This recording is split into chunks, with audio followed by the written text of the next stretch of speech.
Hi there. It feels really good to be back here again and speaking to all of you again. I miss you guys whenever I'm away. I was traveling in India and I was spending some quality time with my mom, and the internet is not great there. It was wonderful spending time with my mom, but it's just a shame that the internet is not great at her place, so I wasn't able to do any Facebook Lives.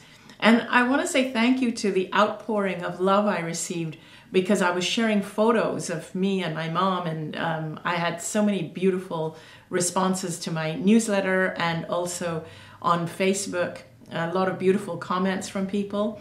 And many of you who live in India, who are in India, also wrote to me, and so many of you wrote to me that it really touched me, that you wanted to see me while I was there. And I'm so sorry I wasn't able to meet any of you, because I really just wanted to spend time with my mom because I was there for such a short time. It's such a long way to go for me from here that it actually takes me a couple of days to get there and a couple of days to get over the jet lag. So it may seem that I'm gone for a while, but really I only have a very short time with my mom. And because she's now, okay, she doesn't realize it because her memory's not great, but she is 92 now. She turned 92 this month. So, you know, I know that I have to come to terms with the fact that she will be leaving the planet at some point. So I just like to spend every minute I can with her when I'm there. I've been rambling on. For those of you who don't know me, my name is Anita Moorjani, and I love doing these videos as often as I can. And I just also wanted to share that I received this beautiful present. I received it quite a few weeks ago, and I know it just looks like a plain white mug, but one beautiful listener who heard me say that I always like to have my tea warm, she sent me this mug, which is a mug that stays warm or keeps your drink warm and is controlled by your app, by an app on your phone. I thought it was ingenious, and it was such a thoughtful gift. So I wanted to say thank you to the person who sent it to me. I am so grateful. It's beautiful. I use it all the time, and it's so thoughtful, and that really touched me. So today, I was trying to figure out what did I want to talk about, because it's been a few weeks, and sometimes I feel like I have talked about so many topics, and I get my inspiration from reading your comments and your questions, and I go back and read them, and so I went back and read a lot of the questions that people have submitted, and Beverly Bogoski says, such love you have for your mother. Yeah, I do actually. Thank you. So as I went back and read so many of your questions, I noticed that there was a common theme. And there was a couple of common themes. And so even though the questions were very, very diverse, and they seemed to be completely different questions, the common theme was that I noticed that most of the questions I can sense are coming from empaths. They're coming from people who are extremely sensitive and who are people who feel a deep sense of empathy for the world and the people around them. That's one common thread. And the second common thread is that all of the questions, I feel that the issue that has been caused, which is what causes the person to write the question, the issue behind it is that people still don't know how to love themselves, or they don't love themselves enough. And it's especially empaths who don't know how to love themselves, or who don't love themselves enough, because they are afraid that if they love themselves too much, it makes them selfish or egotistical. And so they stop short of loving themselves. And so even though the questions seem to be diverse and were about different things, about relationships, about abuse, about religion, about prayer, about heaven and hell, about punishment, afterlife, and fears, and they were all about different things, and I was skimming through all these questions, and I noticed, wow, the one common theme is that all these people do not know how to love themselves, And when I talk about loving yourself, I don't mean just your physical body. I mean your whole self. And if you get a chance, I would love for you to revisit one of my older videos, which is called The Law of Attraction and the Tip of the Iceberg. And so it is to do with loving your whole self, because who you are, your physical self, is just the tip of the iceberg. The part of you that is non-physical is far, far greater, much greater. So I call it an iceberg because your physical body is maybe only about 20% of who you really are. And when you look at an iceberg, all you're really seeing is 20% of the iceberg, even though it appears that you're looking at a whole iceberg. But actually, the majority of the iceberg is below the water, the water surface, and so you can't see it. But the bigger part of the iceberg is actually underneath. It's the same with us. The bigger part of us is non-physical.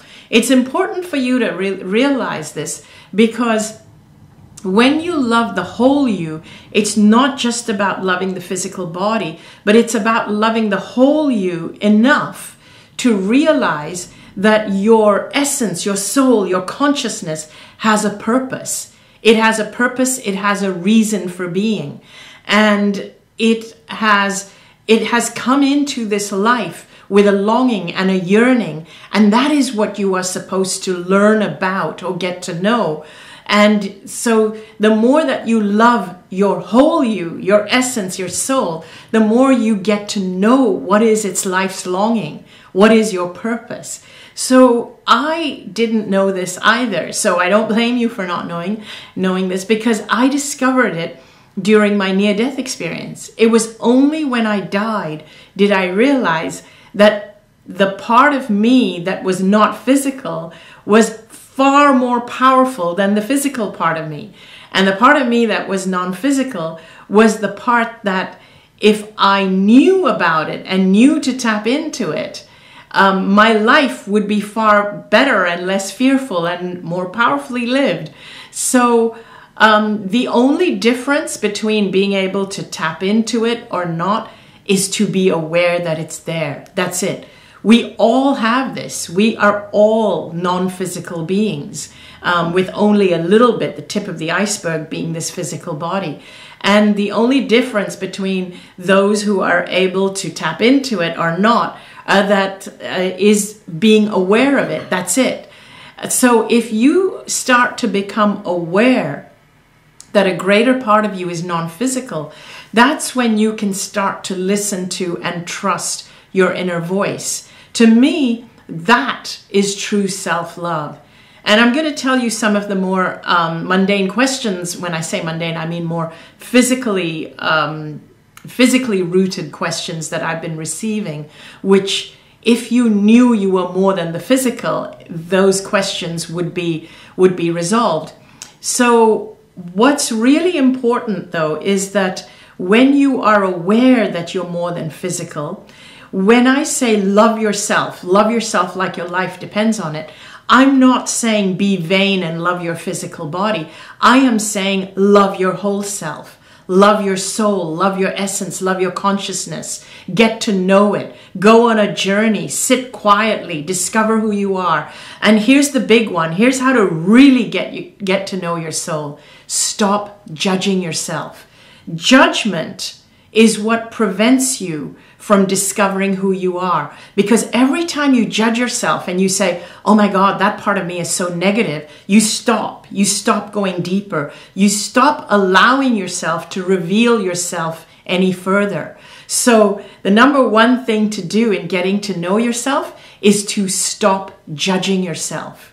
The number two thing, so when you stop, so first stop judging yourself. The number two thing is to just observe yourself. So it's almost like stepping out of yourself and then just observe with no judgment and kind of say, that was a negative thought I had.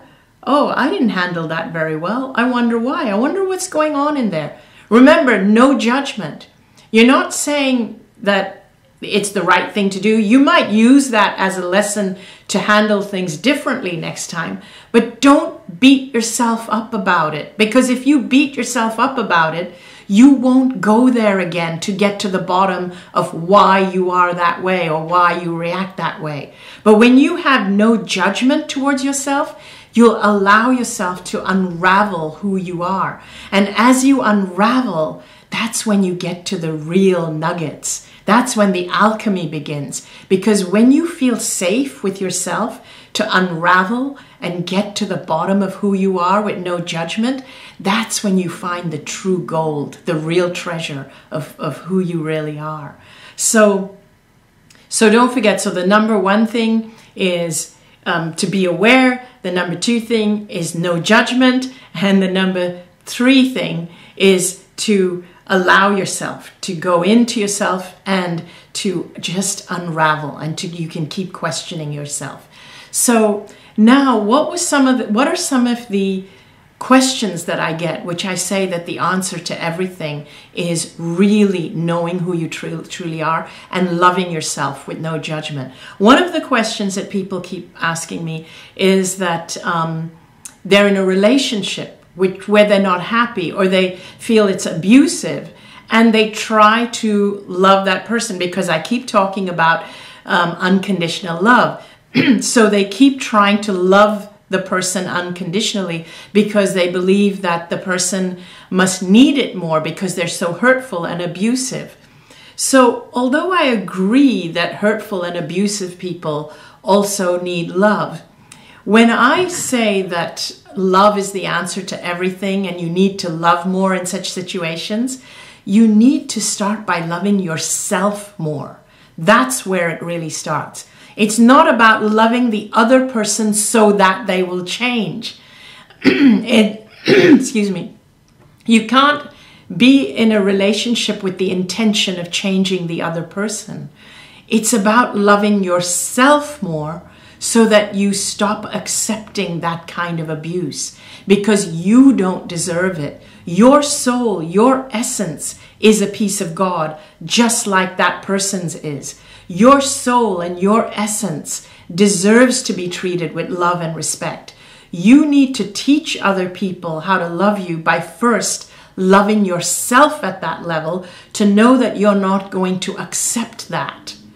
And that's the way we do it, is by first loving ourselves, not by loving that person unconditionally at the point where they're abusing you, not by loving them in a way that allows them to abuse you, and then when they're abusing you, you keep loving them more in the hope that they'll change.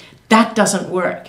It's about loving yourself so much and knowing that this is not who you came here to be. You didn't come here to be a doormat. You didn't come here to be abused. And loving yourself so much that you know you're destined for something greater and better, that you're willing to walk out. That's how much you need to love yourself. You need to be willing to walk out, because when you're willing to walk out, and you do walk out, one of two things happens. Either you create a space for someone else to come into your life who loves you and cherishes you and adores you in the way you deserve, because when you walk out, that is an act of love for yourself. And when you are at a certain frequency of love, other people have to meet you at that frequency.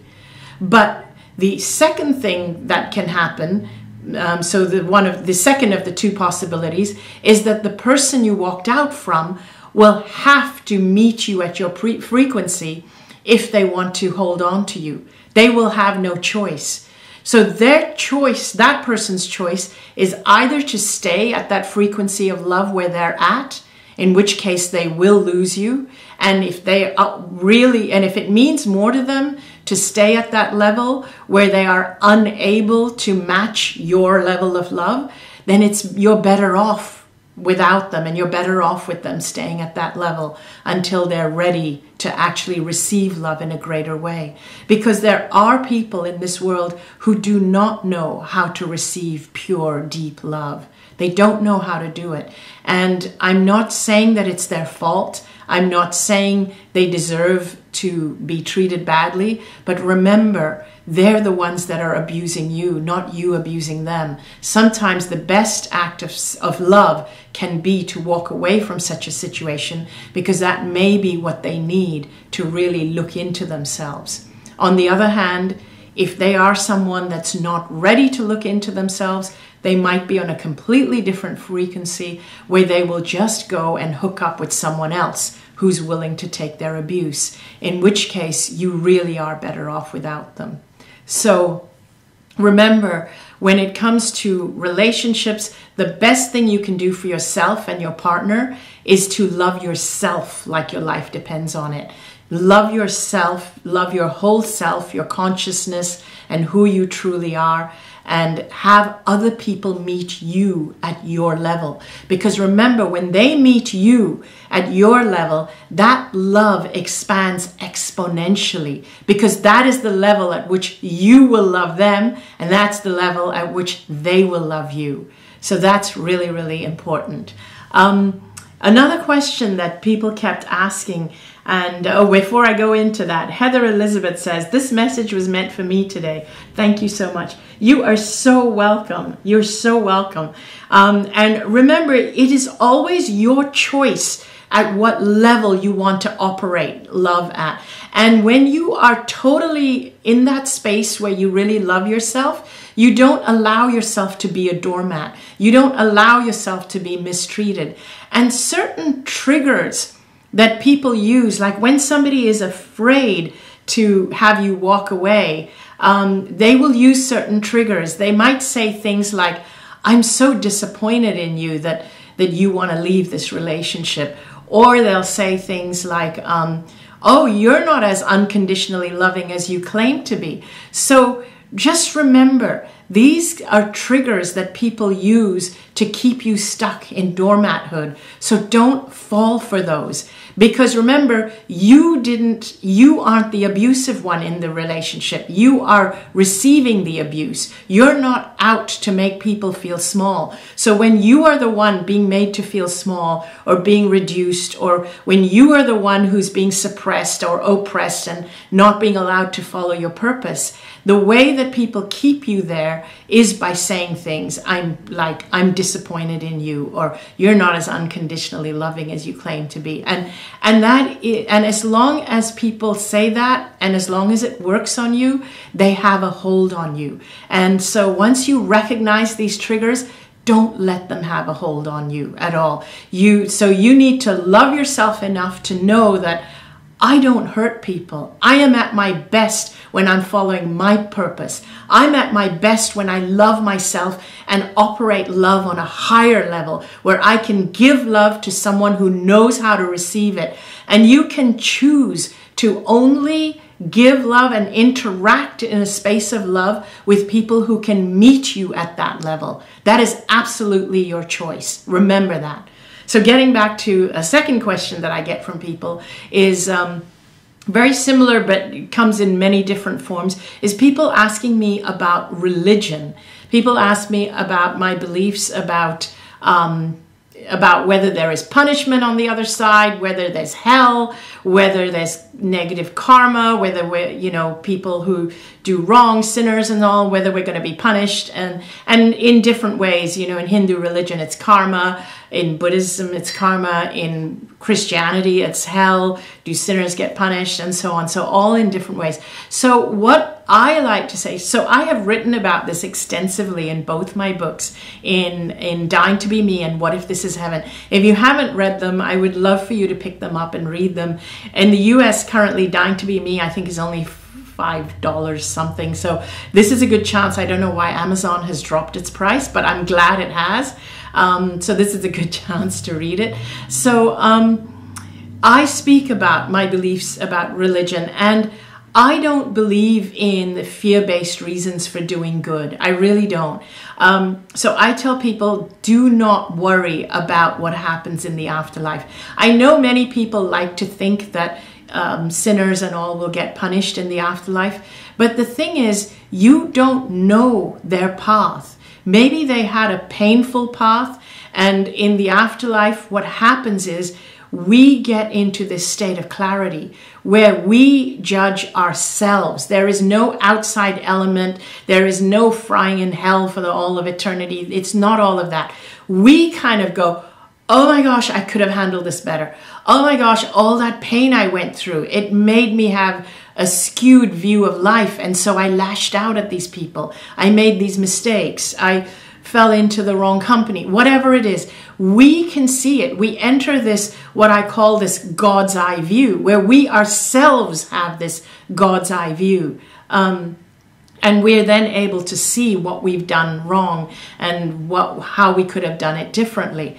But I truly believe that when we actually truly love ourselves, our whole selves, and we know our purpose here because we're in touch with our whole selves.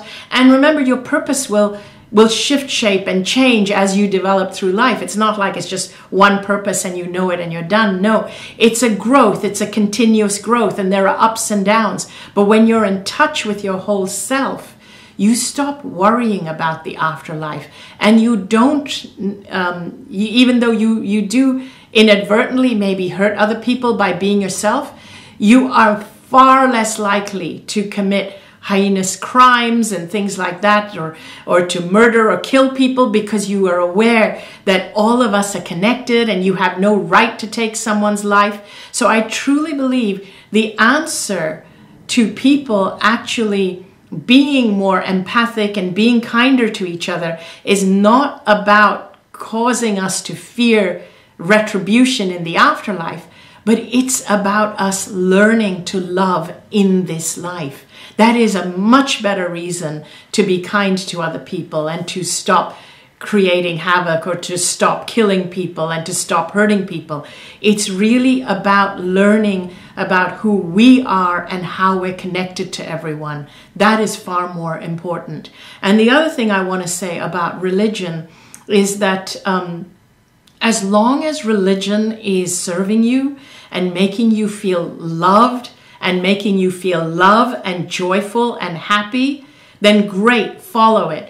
If your religion or your beliefs or your teachings or your whatever it is, temple or church or congregation or whatever, is making you feel fear, then run. Run. Don't walk. Walk away from it. Run away from it. Because fear is detrimental to you. It's detrimental to the people around you.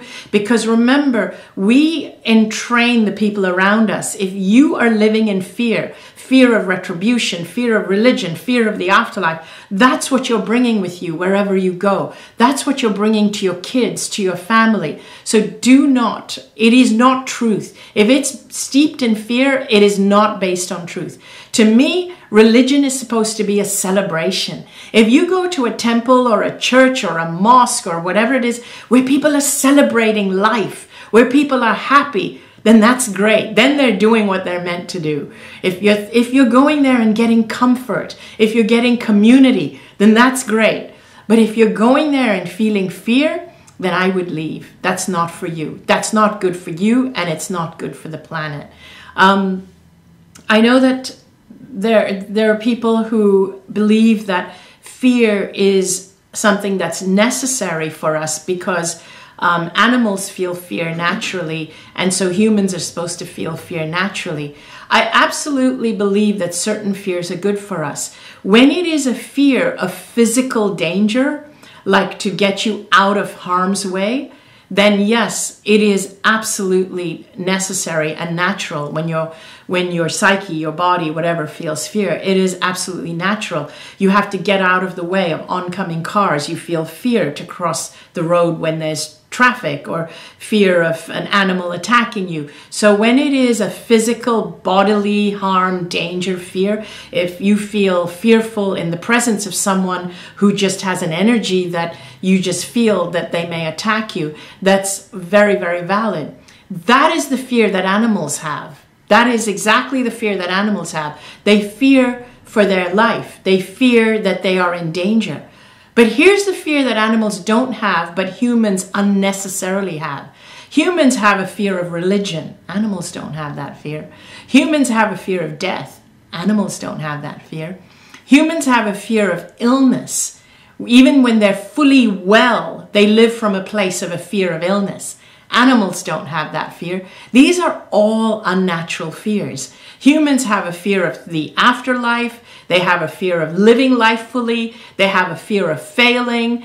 All these are not valid fears. They're not real fears. Animals don't have those fears.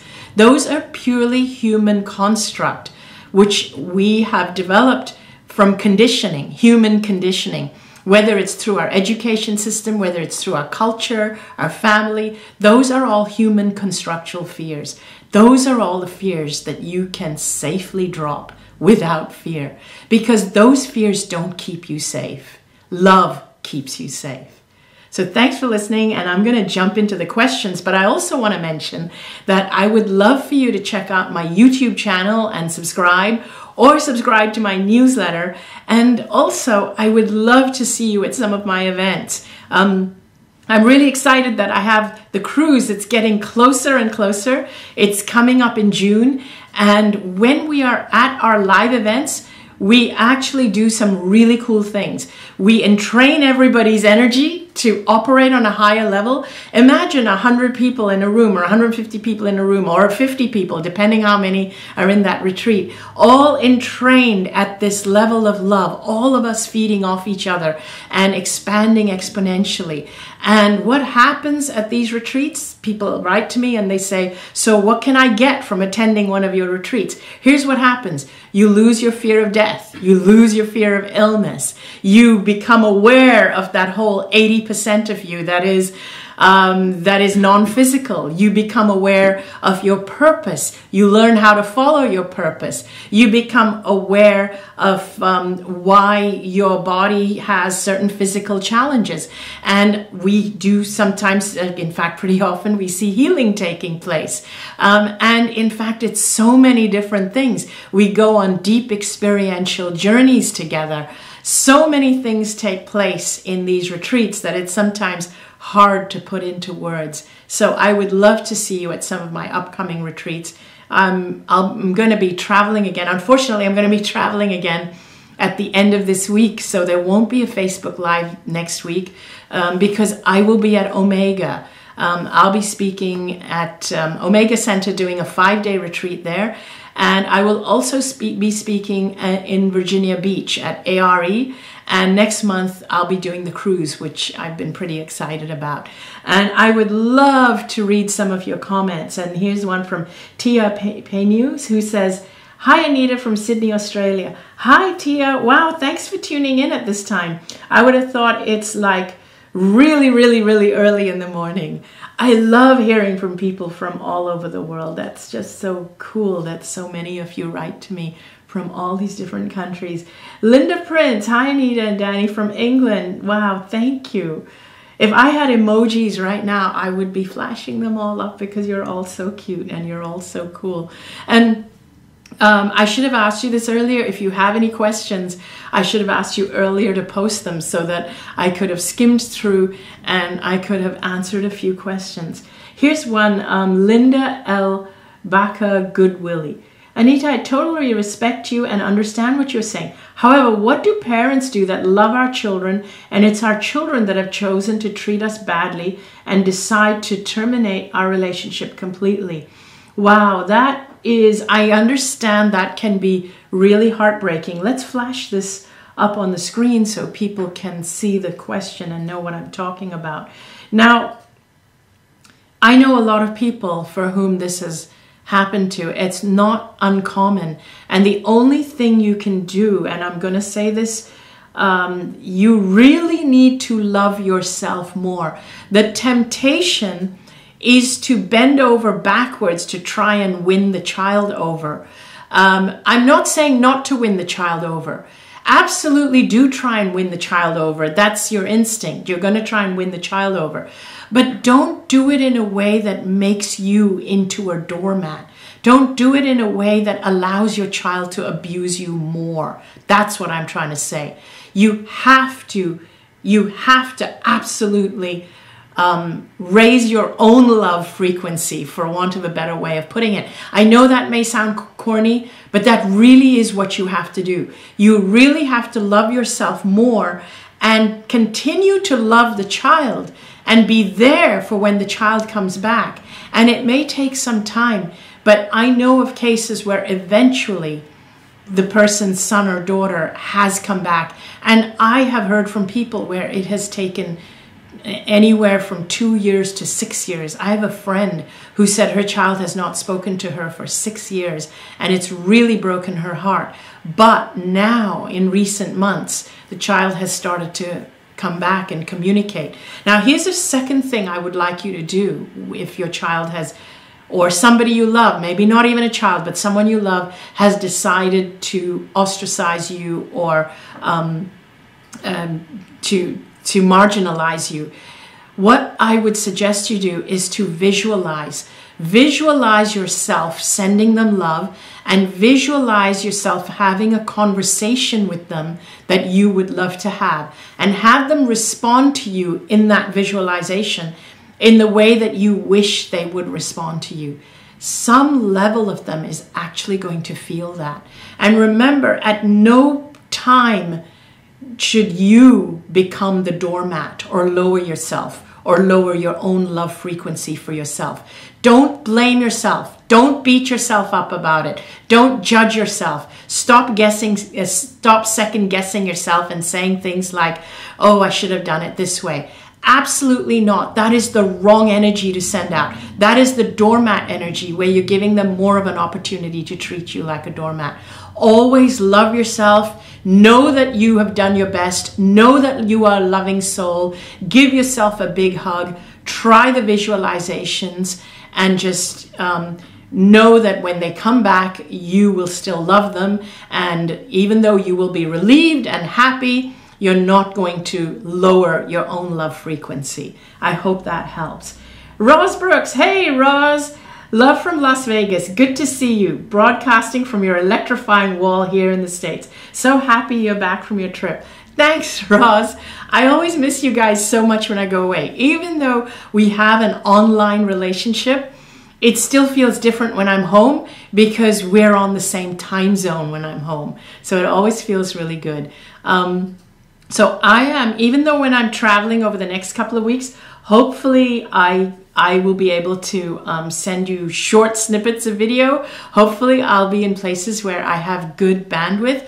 And I have something exciting to say. Next week, I'm actually going to meet up with Eben Alexander, my fellow colleague, author, and near-death experiencer. So Eben and his partner, Karen, and Danny and myself, the four of us, are actually going to spend a few days together. After I finish at ARE, which is the Edgar Cayce Institute, I have a few days off before speaking at Omega. So Eben and I are going to spend a few days together. So I will actually shoot some video and take some photos of us and post it on Facebook. For those of you who don't know who Eben Alexander is, he wrote the book Proof of Heaven, which was a #1 New York Times best-selling book.